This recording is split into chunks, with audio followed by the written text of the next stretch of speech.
같이 읽겠습니다. 닷새 후에 대제사장 아나니아가 어떤 장로들과 한 변호사 더돌로와 함께 내려와서 총독 앞에서 바울을 고발하니라. 바울을 부르매 더돌로가 고발하여 이르되 벨릭스 각하여 우리가 당신을 힘입어 태평을 누리고 또 이 민족이 당신의 선견으로 말미암아 여러 가지로 개선된 것을 우리가 어느 모양으로나 어느 곳에서나 크게 감사하나이다. 당신을 더 괴롭게 아니하려 하여 우리가 대강 여짜옵나니 관용하여 들으시기를 원하나이다. 우리가 보니 이 사람은 전염병 같은 자라 천하에 흩어진 유대인을 다 소유하게 하는 자요 나사렛 이단의 우두머리라. 그가 또 성전을 더럽게 하려 함으로 우리가 잡아 싸우니 당신이 친히 그를 신문하시면 우리가 고발하는 이 모든 일을 아실 수 있나이다 하니 유대인들도 이에 참가하여 이 말이 옳다 주장하니라.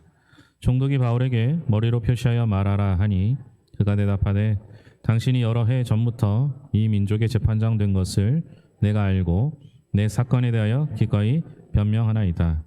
당신이 아실 수 있는 바와 같이 내가 예루살렘에 예배하러 올라간 지 열 이틀밖에 안 되었고 그들은 내가 성전에서 누구와 변론하는 것이나 회당 또는 시중에서 무리를 소동하게 하는 것을 보지 못하였으니 이제 나를 고발하는 모든 일에 대하여 그들이 능히 당신 앞에 내세울 것이 없나이다.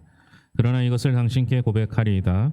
나는 그들이 이단이라 하는 도를 따라 조상이 하나님을 섬기고 율법과 선지자들의 글에 기록된 것을 다 믿으며 그들이 기다리는 바 하나님께 향한 소망을 나도 가졌으니 곧 의인과 악인의 부활이 있으리라 함이니이다.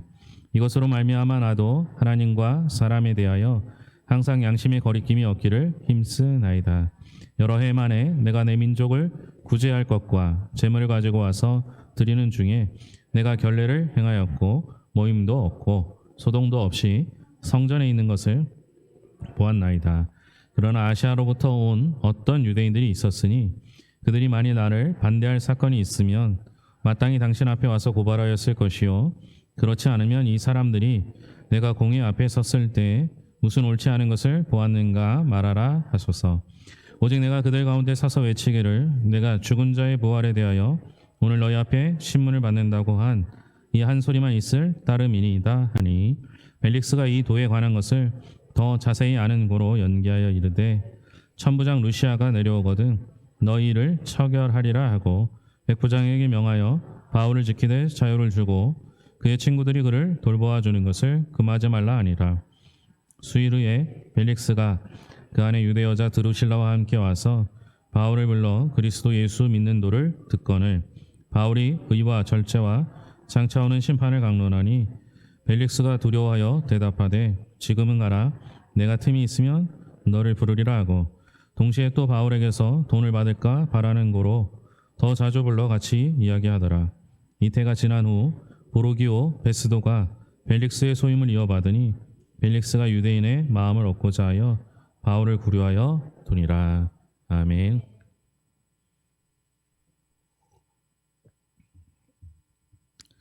사도 바울이 여정이 이제 예루살렘에 가서 구제연금을 전달하고 거기서 이제 잡히게 됩니다. 그런 그를 하나님께서 보호하시기 위해서 로마 군인들을 동원하셨고 또 여러 가지 계략을 알게 하셔서 바울이 로마로 호송될 수 있게 했습니다.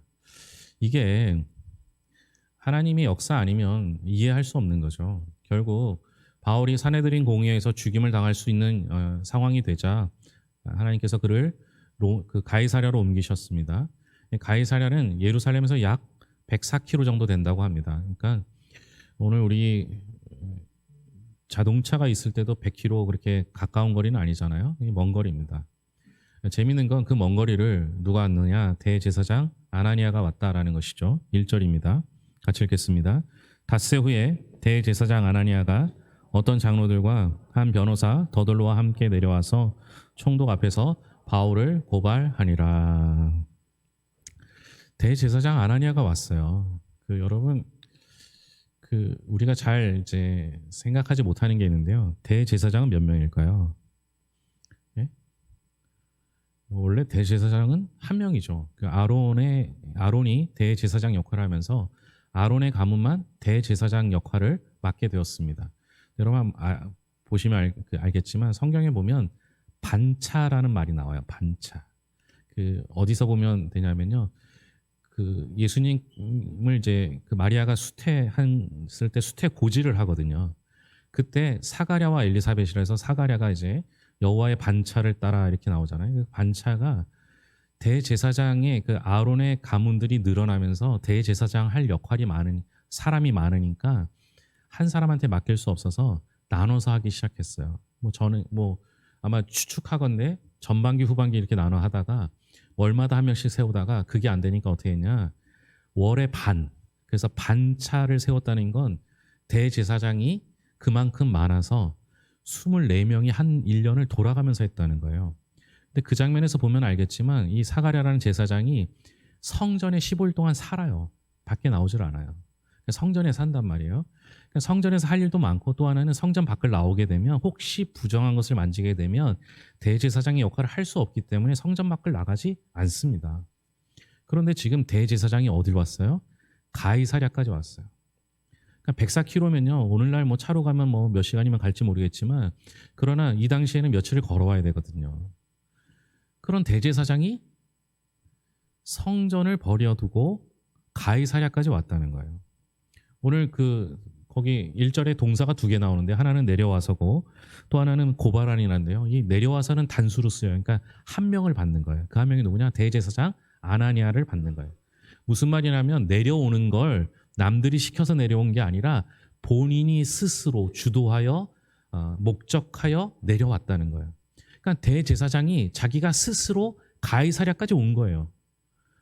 그런데 여기를 좀 덧붙이면 이거죠. 대제사장이 성전을 버려두고 할 일을 버려두고 가이사랴까지 왔다는 거예요. 그러니까 대제사장 생각에는 자기가 성전에서 해야 할 일, 제사를 드리고 백성들을 축복하고 하나님과 백성들 사이에서 중보하는 역할보다 더 중요한 게 뭐예요? 바울을 고발하는 거예요. 그런데 여기 더둘로가 나오거든요. 이 더둘로는 헬라식 이름이에요. 그러니까 유대인이 아니라 헬라식 이름을 가진, 그러니까 헬라 어권 사람을 쓴 거예요. 여러분, 유대인들은요 이방인을 좋아하지 않아요. 그런데 자기가 필요하니까 더둘로를 써요. 이 사람이 하는 역할이 변호사거든요. 아마 유대어도 헬라어도 정통하여 잘해서 이 역할을, 변호사 역할을 잘할 거라고 믿었고, 유대법과 로마법을 다 알고 있었기 때문에 그를 사용한 겁니다. 그들이 했던 게 고발이죠. 이건 같이 했다고, 고발은 복수형으로 쓰거든요. 같이 했습니다. 그런데 말은 고발이라고 하지만 사실은 우리가 이제 고발의 내용을 볼 텐데요. 전부 거짓으로 고발을 해요. 이걸 우리는 참소한다라고 합니다. 근데 여러분, 재밌는 건요, 사단의 또 다른 이름이 참소하는 자거든요. 보세요. 대제사장이 성전에서 예배를 집전하고 그리고 백성을 축복하는 일을 해야 하는 그 대제사장이 참소하는 일을 해요. 대제사장이 사단의 앞잡이 노릇을 하는 거예요. 여러분, 우리에게요 직분이 주어졌습니다. 목사로, 장로로, 권사로, 집사로 직분이 주어졌어요. 근데 여러분, 직분에 맞게 행하면 괜찮은데 이 직분 가지고 잘못하면 사단의 앞잡이 노릇을 할 수 있어요. 특히 저처럼 앞에 서서 말하는 사람이 잘못된 말을 하게 되면 사단의 앞잡이 노릇을 하는 것이죠. 오히려 직책을 맡을수록 더 하나님 앞에 겸손해야 합니다. 그렇지 않으면 잘못된 길로 인도할 수 있는 것이죠. 그러면 그들이 고발할 때 어떻게 하는지 3절 보겠습니다. 3절입니다. 벨릭스 각하여, 우리가 당신을 힘입어 태평을 누리고 또 이 민족이 당신의 선견으로 말미암아 여러 가지로 개선된 것을 우리가 어느 모양으로나 어느 곳에서나 크게 감사하나이다. 이 당시 총독은요 임시직이에요. 로마에서 황제가 임명해서 보내는 거예요. 그러니까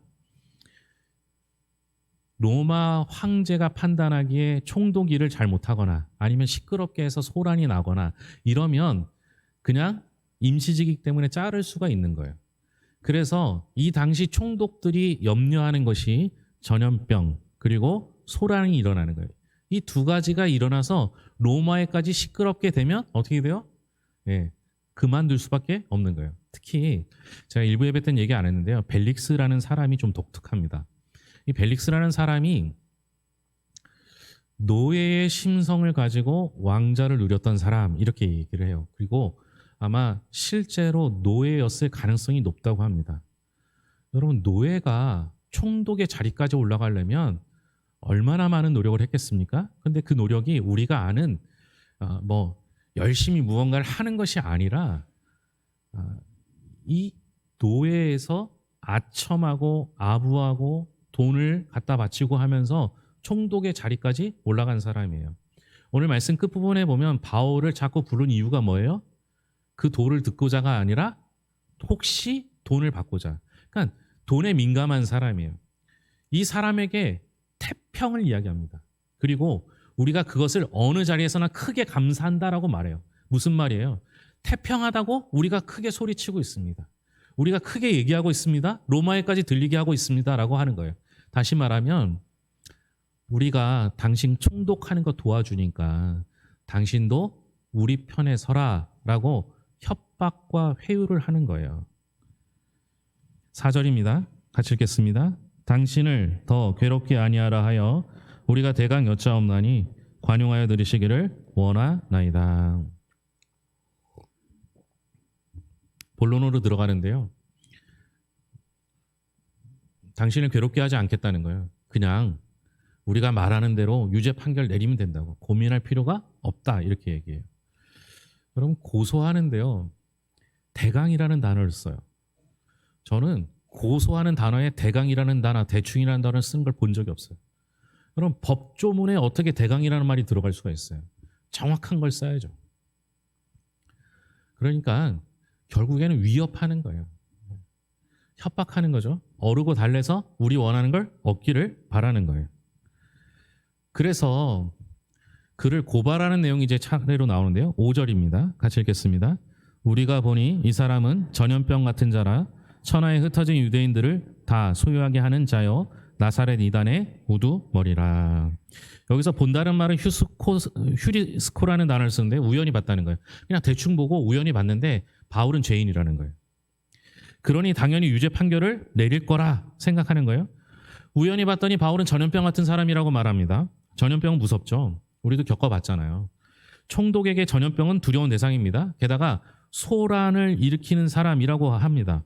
결국 총독을 흥분시키는 말, 두렵게 만드는 말입니다. 지금 소요 때문에 머리에 쥐가 날 것 같은데 이것 때문에 지금 총독에서 잘릴 것 같은데 바울이 소요를 일으키는 나사렛 이단의 우두머리라고 총독을 압박하는 것이죠. 그런데 여러분, 그의 그 거짓으로 고소하는 말 중에 하나님의 마음도 담겨 있더라고요. 이 고소로 하는데 전염병 같은 자라고 말하잖아요. 여러분, 전염병이 되려면 뭐예요? 생명에 영향을 줘야 돼요. 또 하나 뭐예요? 전파력이 빨라야 돼요. 이게 그들은 고소하는 내용으로 썼지만 바울이 듣기에는 내가 하나님의 뜻대로 잘하고 있구나. 하나님이 바울에게 주신 마음은 뭐겠어요? 나는 전염병 같은 자라고 그들이 판단하지만 하나님 보시기에는 내가 하나님께 맡겨주신 사명을 잘 감당하고 있구나.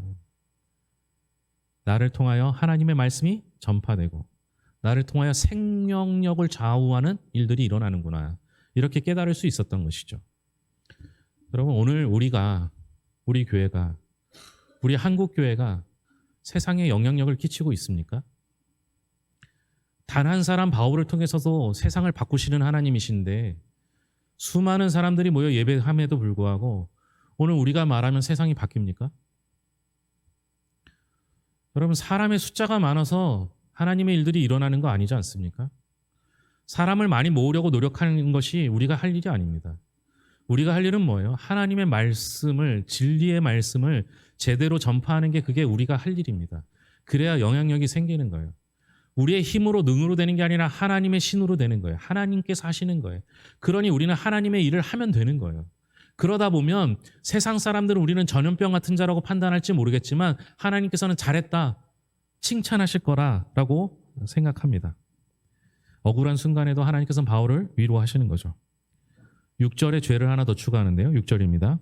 그가 또 성전을 더럽게 하려 함으로.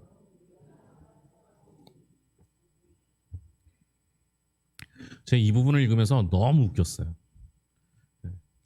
여러분들 지금 보시면서 목사님 또 왜 웃기시지 이렇게 생각하실 거 아니에요, 그죠? 여러분 안 웃기십니까? 이 본문을 보고? 네? 죄를 고발하는데 저 사람 죄인이에요 얘기하는데 뭐라고 얘기해요? 성전을 더럽게 할 것 같아서. 여러분 죄를 고발할 때는 어떻게 해야 돼요? 성전을 더럽혔으면 혹시 죄가 될지 모르겠어요. 그렇죠?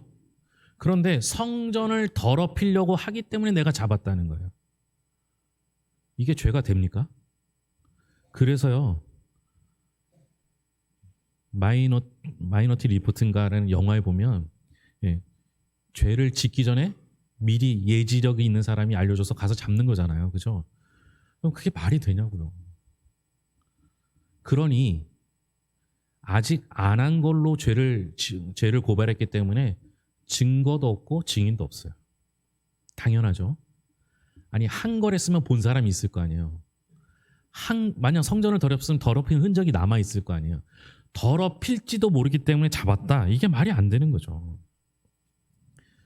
그랬더니 8절에 당신이 칠의 그를 신문하시면 우리가 고발하는 이 모든 일을 아실 수 있나이다 하니, 변호사라면 신문해 보세요 이게 아니라 이런 증거와 증인이 있으니까 유죄를 내려주세요라고 해야 돼요. 근데 뭐라고 해요? 우리가 고발한 내용을 신문해 보라는 거예요. 우리 조선시대에 재판을 어떻게 해요? 이실직고할 때까지 주리를 틀라 이러잖아요. 무슨 말이에요? 고문해서 내가 원하는 답을 얻을 때까지 고문을 하라는 거예요. 변호사라면 증거와 증인을 대야 되잖아요. 자, 이 모든 상황을 듣고 있는 바울은 어떤 마음이 들까요? 억울하지 않겠습니까? 답답하지 않겠습니까? 근데 신기하게 벨릭스가 바울에게 말할 권리를 주기 전까지 한마디도 하지 않아요. 억울할 텐데, 항변할 텐데, 아니 말도 안 되는 하지도 않은 일을 가지고 고발하고 있잖아요. 여러분 같으면 어떻게 하시겠습니까? 바울은 자기 차례가 되자 포기하지 않고 자기가 해야 할 말을 다 합니다. 심지어 뭐라고 해요? 자신이 판단받는 것만에 대해서 변호하거나 변명하는 것이 아니라 복음을 증거하게 됩니다. 15절입니다. 같이 읽겠습니다. 그들이 기다리는 바 하나님께 향한 소망을 나도 가졌으니 곧 의인과 악인의 부활이 있으리라 함이니이다. 사도 바울이 억울한 재판 가운데서도 참을 수 있고 흔들리지 않는 이유는 하나님을 향한 소망이 있기 때문입니다. 이 소망은 의인과 악인의 부활이 있다는 소망입니다. 부활에 대한 소망이 있기 때문에 사도 바울이 억울함을 견딜 수 있었습니다. 부활이란 이 땅이 전부가 아니라는 겁니다. 이 땅에 사는 게 전부라면 이 땅에서 정의롭게 살고 정의의 판단을 받아야 할 것입니다. 내가 재판을 하면 승리해야 합니다. 이겨야 합니다. 내가 한 그대로 판단받아야 합니다. 절대로 억울한 일이 있어서는 안 됩니다. 그러나 우리의 소망은 이 땅에 있지 아니하고 부활에 대한 소망이 있기 때문에 반드시 나중에 하나님 앞에 설 것입니다. 그날에 하나님께서 재판하시면 되는 거예요. 그날에 하나님께서 죄 없다 충성된 종아 잘하였도다 칭찬받으면 되는 거예요. 그러니까 여기서는 억울함을 당해도 하나님 앞에 서면 그 억울함이 반드시 풀릴 것을 믿기 때문에 소망하기 때문에 바울은 여기서 포기하고 낙망하지 않을 수 있었던 겁니다. 여러분 우리가 사는 게 그래요. 우리가 믿음 가지고 살다 보면 억울한 일이 생기잖아요. 목사로 살면서 억울할 때가 얼마나 많았는지 몰라요. 정말 억울해서 하고 싶은 얘기가 얼마나 많았는지 몰라요. 그런데 그거 내뱉어 봐야 억울함이 하나도 풀리지 않더라고요. 그런데 우리는 하늘 소망을 가지고 살아가는 사람 아닙니까? 하나님 앞에 서면 그 억울함 풀리겠죠. 내가 중요한 건 이 일이 억울한지 아닌지가 아니라 내가 가고 있는 이 길이 정말 하나님의 길인지 옳은 길인지 바른 길인지가 훨씬 더 중요합니다. 그 길에 서 있다면 하나님이 그렇게 판단해 주신다면 바울의 입장에서는 전염병 같다는 말 자체도 자기에게 위로가 될 수 있다는 건 아, 저 사람들이 나를 핍박하는 게 내가 옳은 길을 가고 있구나 판단할 수 있는 것 아닙니까? 이게 우리의 신앙이 되어야 합니다. 이 땅에서 삶만 보면 교회가 억울하죠. 그러나 그럼에도 불구하고 우리는 결국에 진실이 밝혀질 걸 알잖아요. 왜요? 하나님에 대한 소망이 있기 때문입니다. 이후 어떻게 이어집니까? 16절입니다. 이것으로 말미암아 나도 하나님과 사람에 대하여 항상 양심의 거리낌이 없기를 힘쓰나이다. 내가 반드시 부활하여 하나님 앞에 설 것이라는 소망으로 말미암아 나도 하나님과 사람에 대하여 항상 양심의 거리낌 없기를 힘쓴다라고 말하는 거예요. 여러분 지난주 양심에 관한 얘기 했잖아요. 양심이 뭐라고요? 양심에 따라 산다는 건 뭐예요? 함께 한다는 거예요. 함께 보는 거예요. 함께 아는 거예요.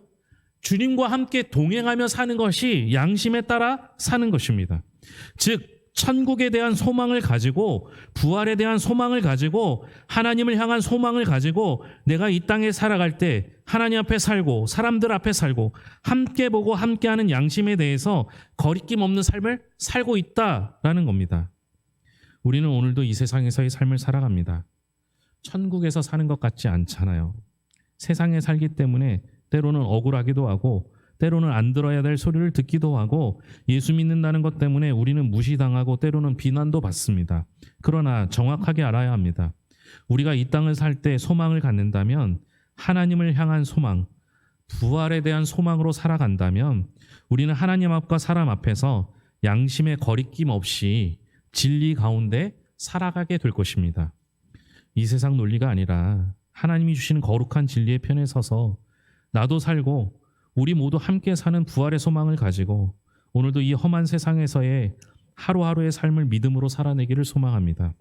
하나님께서 반드시 우리와 함께 해주실 것이고 사도 바울이 억울한 재판을 이겨냈던 것처럼 끝까지 하나님의 소망으로 우리에게도 주신 사명이 이루어지는 날까지 하나님이 동행해 주시고 우리와 함께 하시고 우리와 더불어 빛나게 하실 줄로 믿습니다. 기도하겠습니다. 하나님 아버지, 세상에서 억울한 고난을 고발을 당할 수도 있으나 그러나 하나님께서 우리와 함께 하시면 우리 곁에 계시면 하나님과 동행한다면 우리가 가는 그 길 포기하지 않고 끝까지 걸어가게 될 줄로 믿습니다. 주님 돌보시고 인도하여 주셔서 우리가 이 길 끝까지 인내하며 걸어서 나중에 하늘의 상급을 받을 수 있도록 돌보아 주시옵소서. 그날까지 고통도 고난도 아픔도 슬픔도 있을 수 있습니다. 하나님 아버지 순간순간 넘어지거나 좌절하거나 낭망하지 않도록 찾아와 만나 주시고 위로하여 주시고 채워 주시옵소서. 오늘도 이 예배 가운데 함께 하신 하나님께 감사드리며 모든 것을 예수님의 이름으로 기도합니다. 아멘.